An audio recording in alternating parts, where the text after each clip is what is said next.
kembali dalam ibadah kita pada pagi hari ini. Sebelum kita memulai renungan firman Tuhan, kita berdoa. Allah Bapa yang kami kenal Engkau, di dalam nama anak-Mu Yesus Kristus, kami mengucapkan syukur Tuhan untuk setiap pertemuan kami di dalam ibadah kami. Terima kasih Bapa, di dalam sebentar nanti kami akan merenungkan kebenaran firman-Mu. Berbicaralah bagi kami Tuhan, karena kami telah siap untuk mendengarkannya. Urapi bibir perkataan hamba-Mu, sehingga hanya perkataan-Mu saja yang sampaikan Tuhan, sehingga apapun itu Tuhan, biar yang tidak mengerti, Engkau yang membuat kami untuk mengerti, yang tidak kami pahami, Bapa yang membuat kami untuk memahaminya, bahkan yang terselubung sekalipun, Bapa yang menyingkapkannya bagi kami. Segala kuasa yang bukan daripada Allah, kami tolak dan hancurkan semua kuasanya di dalam nama Yesus Kristus.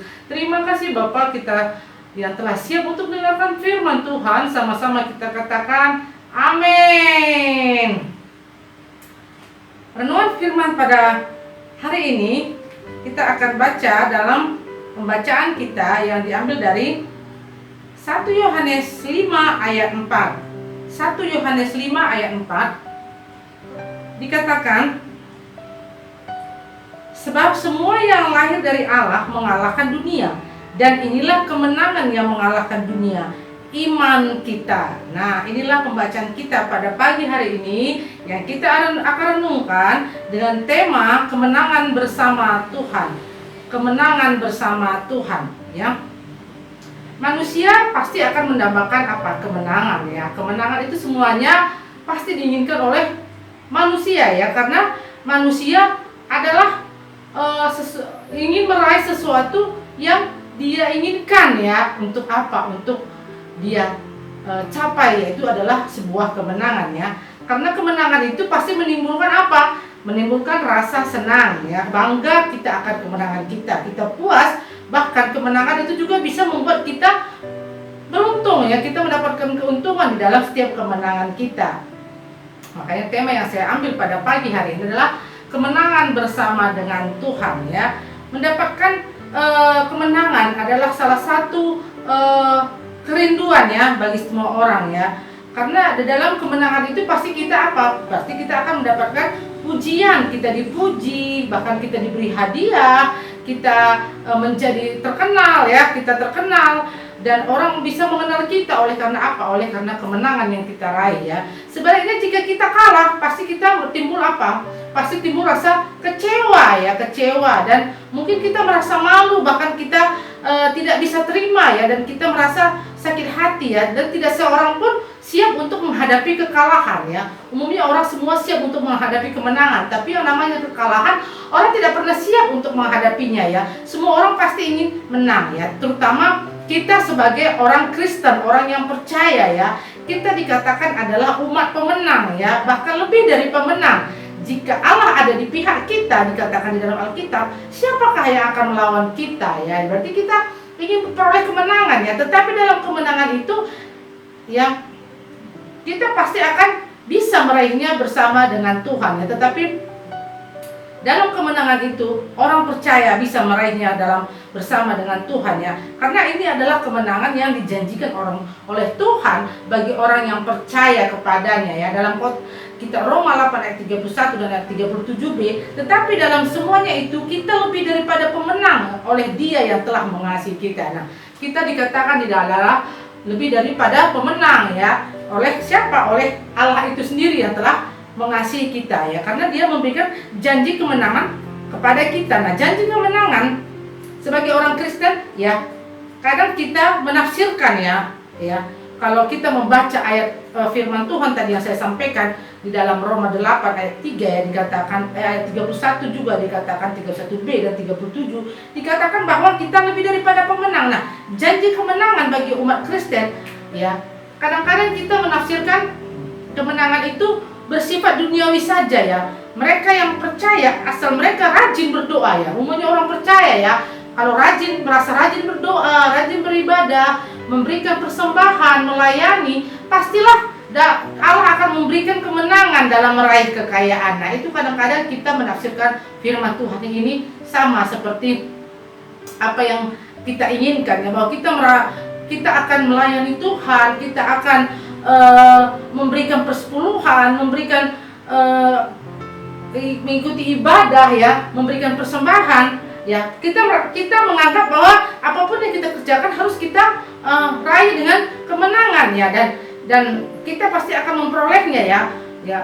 Oleh karena apa? Oleh karena kita rajin ke gereja, oleh karena kita rajin melayani Tuhan. Nah, kita yakin dan percaya bahwa Allah pasti memberikan kemenangan kepada kita. Nah, alasan ini cocok dengan sifat kedagingan ya, dan umumnya orang yang bersifat kedagingan, inilah pemikiran dia tentang kita lebih daripada benang. Nah, kita juga harus bersikap kritis. Memang Allah pasti memberkati dan memberi kemenangan ya. Allah itu pasti akan memberkati dan memberikan kemenangan di dalam kehidupan kita. Namun benarkah ya janji kemenangan itu hanya bersifat jasmani ya? Hanya bersifat jasmani. Faktanya tidak semua orang Kristen selalu meraih kemenangan jasmani. Kadang menang, kadang kalah ya. Itulah kalau kita melihat ya gambarannya ya, bahwa semua orang percaya, semua orang Kristen ya ingin selalu apa?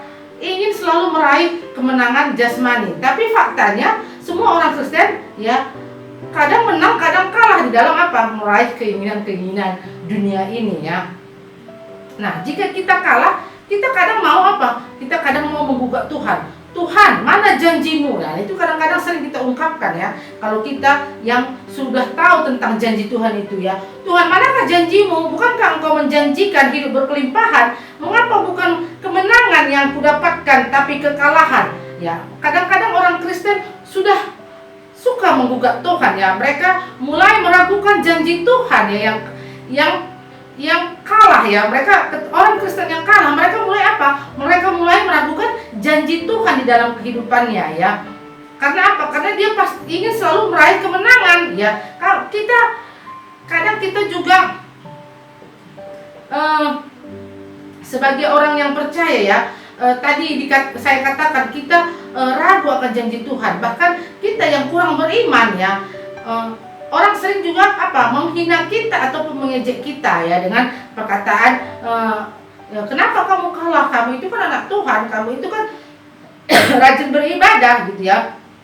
Dan ini suka kita dengarkan dari orang ya, orang-orang yang mungkin sering melihat kita beribadah ya. Nah, untuk memahami ini, mari kita belajar ya tentang makna dari kemenangan ya, dari tiga sisi, yaitu dari duniawi, dari kitab perjanjian lama, dan dari kitab perjanjian baru. Nah, untuk memahami konsep tentang kemenangan itu, kita belajar ya, yaitu kemenangan menurut ukuran dunia, kemenangan menurut firman Tuhan, menurut Alkitab yang ada di dalam perjanjian lama dan maupun ada di dalam perjanjian baru. Nah, kemenangan menurut ukuran dunia ya, menurut konsep dunia adalah kemenangan yang merupakan keberhasilan ya, keberhasilan untuk apa? Untuk mengalahkan lawan ya.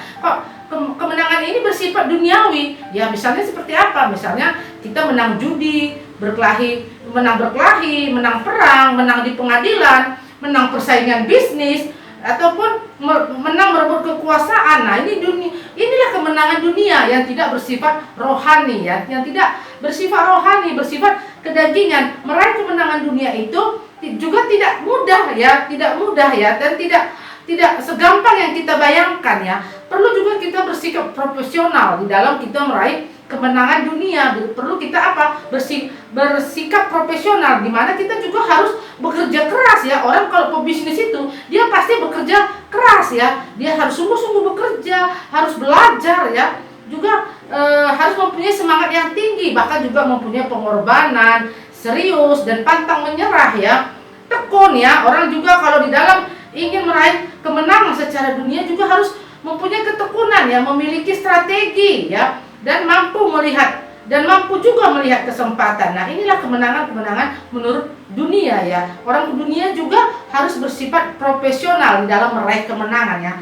Untuk meraih kemenangan juga orang dunia juga harus bayar harga. Dimana kalau kita melihat ya, seorang ilmuwan ya, yang bernama James Watt ya, yang menemukan lampu listrik ya, dimana dia juga mengalami beberapa kali kegagalan dalam setiap percobaan yang dia lakukan untuk menemukan ataupun menciptakan lampu listrik. Namun dia tidak pernah menyerah ya, dan terus melakukan percobaan ya, dan akhirnya dia menemukan apa?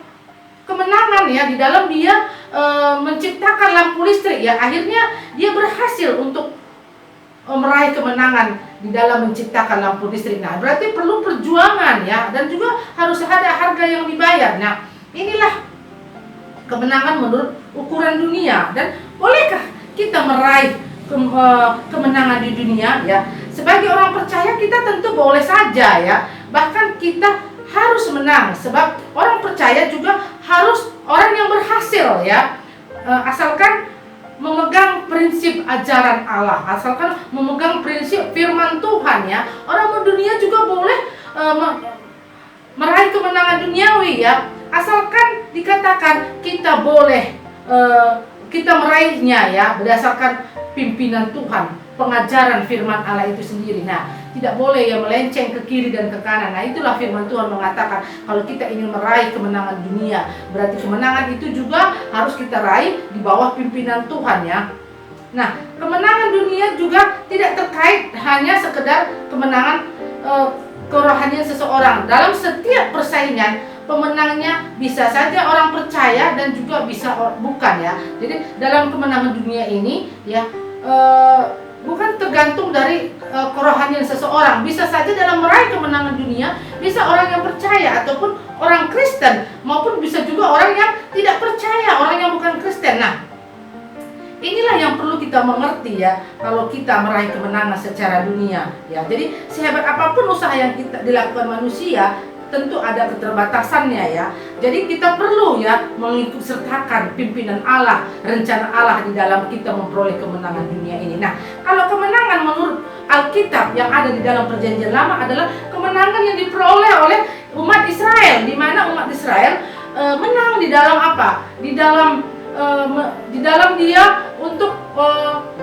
pergi ya, meninggalkan bangsa Mesir saat itu, di mana Allah sendiri yang membawa bangsa Israel dengan tangannya yang kuat untuk mengeluarkan bangsa Israel dari tanah Mesir saat itu. Di sini kita melihat bagaimana kemenangan yang diperoleh umat Israel ya, yang mana umat Israel bisa keluar dari tanah Mesir, bisa mengalahkan Raja Firaun saat itu ya, yang berkuasa ya, di mana Allah sendiri yang turun tangan untuk membawa kemenangan bagi bangsa Israel. Nah, inilah juga adalah kemenangan yang menurut Perjanjian Lama ya, mujizat Allah ya di dalam penyertaan bangsa Israel untuk keluar dari tanah Mesir. Dan kita juga melihat bagaimana seorang hamba Tuhan yang bernama Simson ya, dia adalah nazir Allah yang diberikan kekuatan yang luar biasa karena roh Allah ada padanya, dan dia adalah orang yang sangat kuat yang dengan gampangnya mengalahkan semua musuhnya ya.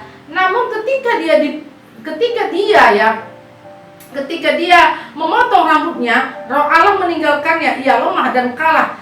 Kemenangan Israel semata-mata hanya karena Allah. Nah, inilah menurut Perjanjian Lama, bahwa kemenangan orang Israel itu ya, kemenangan orang yang percaya adalah karena Allah, bukan karena kekuatan bangsa Israel saat itu. Nah, kalau kita lihat kemenangan menurut Perjanjian Baru ya, kemenangan yang ada di Alkitab menurut Perjanjian Baru ya, kemenangan dalam Perjanjian Baru berbeda dengan pandangan dunia maupun Perjanjian Lama ya. Perjanjian Baru memandang kemenangan tidak dalam konteks jasmani, melainkan di dalam rohani, di mana pandangan ini kerap kali tidak disukai sebagai orang yang percaya karena tidak sesuai dengan keinginan manusia itu sendiri, tidak sesuai dengan keinginan manusia ya. Nah, kemenangan yang dikatakan ya, kemenangan yang diharapkan manusia umumnya adalah kemenangan secara jasmani. Mereka ingin apa? Mereka ingin kaya, berkuasa, seperti yang sudah saya katakan, hebat, dan mereka lebih senang dengan keinginan-keinginan dagingnya. Tapi kalau menurut Alkitab Perjanjian Lama, kemenangan di sini adalah kemenangan orang yang percaya, adalah kemenangan di dalam iman, sama seperti bacaan yang kita baca tadi ya, di dalam 1 Yohanes 5 ayat 4, yaitu inilah kemenangan yang mengalahkan dunia, iman kita. Nah, yang mengalahkan dunia adalah iman kita. Nah, inilah kemenangan menurut Perjanjian Baru, iman yang mengalahkan dunia. Makna iman di sini ya, mengalahkan dunia adalah menundukkan dunia di bawah kekuasaan kita ya, menundukkan dunia di bawah kekuasaan kita, mengalahkan dunia dengan apa? Dengan segala keinginan daging, dengan segala godaan hawa nafsu yang ditawarkan oleh dunia ini ya. Itu tercatat dalam Roma 12, dikatakan Janganlah kamu menjadi serupa dengan dunia ini, tetapi berubahlah oleh pembaharuan budimu, sehingga kamu dapat membedakan manakah kehendak Allah, apa yang baik, yang berkenan kepada Allah yang sempurna. Nah, ini dicatat dalam Roma 12 ayat 2, dikatakan kita harus mengerti kehendak Allah sehingga kita bisa melakukan apa yang baik seturut dengan kehendak Allah. Nah, di sinilah kemenangan menurut Alkitab dalam perjanjian baru, yaitu adalah iman kita yang bisa mengalahkan dunia. Nah, iman yang mengalahkan dunia artinya menang saat kita menghadapi rayuan dosa, ya, dan hidup kita kudus dan tidak ikut melakukan kenajisan dunia ini. Nah, itulah kemenangan menurut perjanjian baru, ya, di mana iman kita yang sendiri yang bisa mengalahkan dunia, ya, untuk apa? Untuk kita menjauhkan dosa, untuk kita bisa menghadapi rayuan iblis, ya, untuk kita hidup berkenan, hidup kita kudus dan tidak najis, ya, di dalam kehidupan kita. Kita tidak tergoyahkan oleh tekanan apapun, oleh intimidasi dunia ini, yang di saat kita menderita oleh karena apa? Oleh karena kita kebenaran, kita tetap memuji Allah. Itulah makna hidup berkemenangan di dalam Tuhan, ya, kalau menurut perjanjian baru. Untuk itu, saudara-saudaraku yang terkasih dalam nama Tuhan Yesus Kristus, raihlah kemenangan, ya. Kita boleh meraih kemenangan jasmani, ya, seperti tadi sudah saya katakan, kita boleh meraih kemenangan jasmani asalkan kita hidup di bawah pimpinan Tuhan, asalkan kita hidup di bawah ketentuan-ketentuan yang ditetapkan Tuhan, hidup menjaga kekudusan, hidup tidak menginginkan keinginan daging, yaitu menginginkan berbuat dosa, ya, dan hidup tidak di dalam kenajisan. Supaya apa? Supaya kita hidup berkemenangan dan juga kita hidup di bawah pimpinan Tuhan, ya. Namun, ya, saat Tuhan mengizinkan penderitaan terjadi, ya, ketika kita melakukan kebenaran, ketika kita melakukan firman Tuhan, tetaplah kita bersyukur karena Dia memberikan kemenangan untuk kita di dalam mengatasi segala sesuatu. Dan kemenangan kita sesungguhnya adalah ketika kita memperoleh mahkota kehidupan, ketika kita kembali kepada surga. Itulah kemenangan sesungguhnya. Untuk itu, saudara-saudaraku, anak-anakku yang terkasih dalam Tuhan, marilah kita meraih kemenangan bersama dengan Tuhan di dalam kehidupan kita, sehingga kita bisa melawan semua tipu muslihat iblis yang ingin membawa kita ke dalam dosa. Amin. Mari kita berdoa.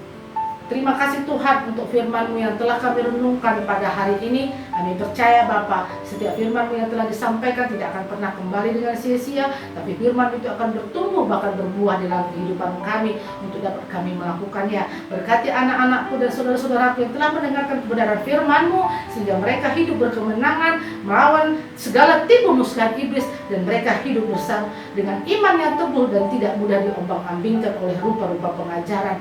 Berkati keluarga mereka, berkati apa yang menjadi kerinduan mereka di dalam kehidupannya. Biarlah pimpinan Roh Kudus-Mu Bapa menutup bungkus mereka, sehingga mereka melakukan apapun seturut dengan pimpinan-Mu. Berkati Bapa orang tua mereka, bahkan pekerjaan dan seluruh kegiatan yang dilakukan keluarga mereka. Engkau berkati Tuhan, sehingga semua juga tetap di bawah pimpinan-Mu. Berkati juga Bapa seluruh pegawai yang ada di lapas anak saat ini, mulai daripada kepala lapas sampai dengan pegawai sekalipun, Tuhan, kami serahkan ke dalam tangan-Mu. Berkati setiap pekerjaan mereka, berkati keluarga mereka, apapun yang mereka kerjakan, Engkau yang membuat mereka berhasil bahkan beruntung di dalam segala sesuatu. Terima kasih Bapa, hamba-Mu juga menyerahkan seluruh kehidupan hamba-Mu dalam tangan-Mu, sehingga pengurapan dari tempat yang maha tinggi itulah yang ada di dalam kehidupan hamba-Mu ini, sehingga nama-Mu semakin ditinggikan dan nama-Mu semakin dibesarkan. Terima kasih Bapa, sebentar kami berpisah Tuhan, tapi kami yakin dan percaya penyertaan-Mu yang sempurna akan menyertai kehidupan kami, bahkan menyertai segala aktivitas kami. Terima kasih Tuhan, inilah doa kami, inilah permohonan kami. Anak-anakku dan kekasih-kekasih Tuhan, marilah kita menadahkan hati dan pikiran kita, mengangkat tangan kita, kita meminta berkat dan pimpinan serta pertolongan daripada Tuhan. Kasih setia daripada Allah Bapa, itulah yang akan memberkati kita. Keselamatan yang di dalam nama anaknya Yesus Kristus, itulah yang akan menyelamatkan kehidupan kita. Dan penyertaan di dalam Roh Kudus, itulah yang akan menyertai kita mulai hari ini, esok, bahkan sampai Maranatha, Yesus datang kedua kalinya. Kita yang telah mendengarkan firman Tuhan dan mau dan sungguh-sungguh melakukannya, di dalam nama Yesus Kristus, sama-sama kita katakan amin. Shalom anak-anakku, Tuhan memberkati.